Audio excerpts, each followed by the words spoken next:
School प्रभिन्सियेलाइजेसन lower primary आपार primary up to माने college लेभेलसिम बे सोलिगासिनो दङ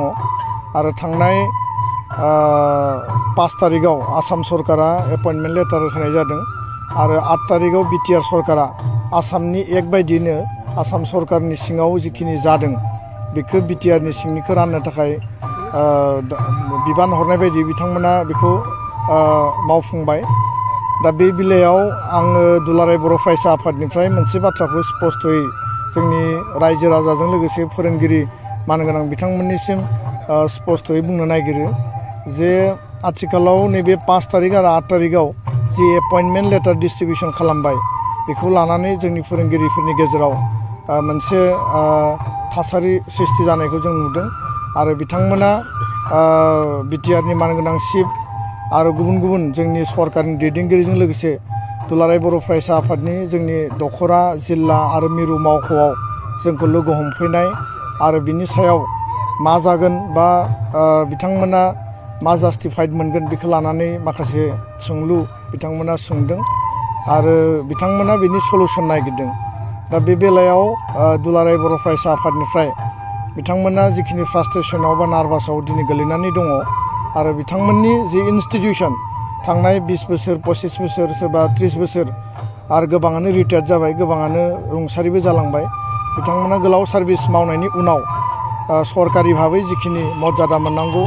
बा दरमा मोननांगौ बेखिनि सुबिदाखौ बिथांमोना मोननो हायाखै बे बाथ्राखौ जोंनो फोरमायदों आरो बेयाव जोङो बिथांमोननो फंसेल' बाथ्राखौ स्पष्टयै बुंदों जे बिटिआर सुक्तिनि 6.3 जि स्कुल प्रभिन्सियेलाइजेसन एन्ड इन्स्टिटिउसन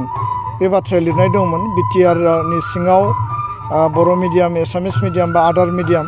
आरो बिटिआरनि बायजोआव बर' मिडियाम स्कुलखौ सरकारि खालामनायनि जि दफा दंमोन बेखौ मावफुंनायनि थाखाय अलरेडि रमेश चन्द्र जैनखौ चेयारमेन खालामनानै डाइरेक्टर एलिमेन्टारि सेकेन्डारि हायार आरो बिटिआरनि director financial senior financial adviser बिथांमोनखौ लानानै मोनसे कमिटि दानाय जादों।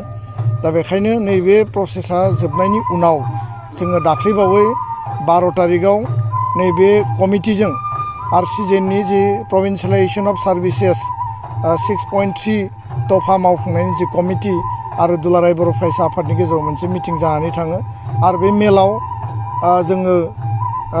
6.3 बायदियै जोंनि ओनसोलाव थानाय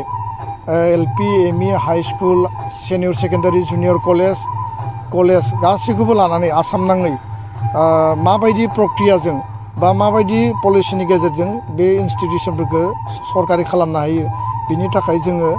डिटेल मडेलिटिखौ निड बेस बेसिसाव आरो एग्जामिनेसन ग्राउन्डआव सिम्पेथेटिक आरो कनसिडारेसन बे गासैबो माने नोङो जयनिं date effect date issue date आरो फारसेथिं डाइस कनकारेन्स पारमिसन रिकगनिसननि जि मेटार दङ माने बेयाव क्वालिफिकेसननि जि दङ प्रफेसनेल क्वालिफिकेसननि बाथ्रा लेन्डनि बाथ्रा स्टुडेन्ट एनरलमेन्ट रिजाल्ट बे गासैखौबो जोङो इन डिटेल जोङो कमिटिनि होदों आरो कमिटिया बिनि सायाव डिटेलै जों डिसकास खालामदों 1-to-1 पइन्टफोरखौ जों डिसकास खालामदों आरो बे गासैबो मडेलिटिखौ सरकारनो पलिसिनि थाखाय आरो डिसिसननि थाखाय बिथाङा गाबोनो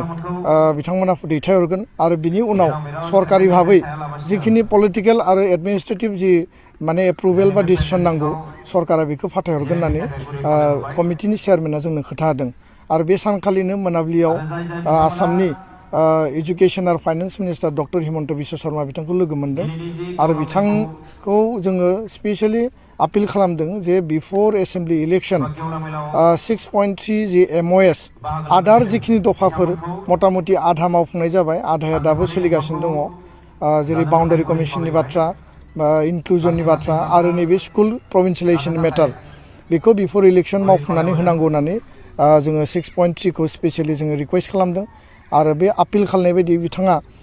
बे स्कुलनि इन डिटेल जिखिनि डाटा तथ्य दङ बेखौ बिथाङा नागिरदों आरो जोंनिफ्राय अलरेडि जों होखानानै दोनबाय आरो बेखौ जोङो स्पेसिफिक नैबे जिखिनि मडेलिटि दङ बे मडेलिटिफोरखौ जों बिथांनो बुजायनानै होनाय जादों दा बिनि सायाव बिथाङा फैबाय थानाय समाव डिसकास खालामनायनि गेजेरजों गभर्नमेन्ट लेभेलनिफ्राय मोनसे मोजां डिसिसन होननानै बुंदों आरो जोङो हपफुल जे बे खामानिया इलेक्सननि सिगां माबा नङा माबा मोनसे पजिटिभ डिसिसन फैगोन आरो बिनि गेजेरजों जोङो इयुनाव हाबा मावनो हानाय बा नैबे स्कुलखौ प्रभिन्सियेलाइज खालामनो हानाय बा कलेजखौ प्रभिन्सियेलाइज खालामनायनि जिखिनि खामानि दङ बे खामानिखौ जों मावनो हागोन दा बेखायनो आङो फोरोंगिरि नोंथांमोनखौ गुरैयै खावलायदों जे एसे धैर्य हमनांगोन एसे नेनांगोन आरो बारा होंगो दोंगो बारा बिराद नार्भासाव बा फ्रास्ट्रेसनाव थायोब्ला जोङो माने जेंनायाव गोलैगोन दा बेखायनो इमिडियेट जोङो जोंखौ लोगो हमोब्लाबो बा सावरायोब्लाबो बिनि सलुसना आल्टिमेटलि जिहेतु गभर्नमेन्टनियाव आरो मडेलिटिखौ जों गभर्नमेन्टनो जिहेतु जमा होबाय दा बेखायनो एसे वेट खालामनो थाखाय आं बयखौबो खावलायदों आरो बांद्राय जोङो जाहाथे निराशायाव जों थाया आं बे बाथ्राखौनो दाख्लै 12 थारिखआव जालांनाय बे प्रभिन्सियेलाइजेसन कमिटि आरो आसामनि मन्त्रि डक्टर हिमन्त बिश्व शर्माजों जि डिसकास जाबाय बे मेटारखौ दिनै आं क्लियार खालामनानै होबाय गोजोन्थों।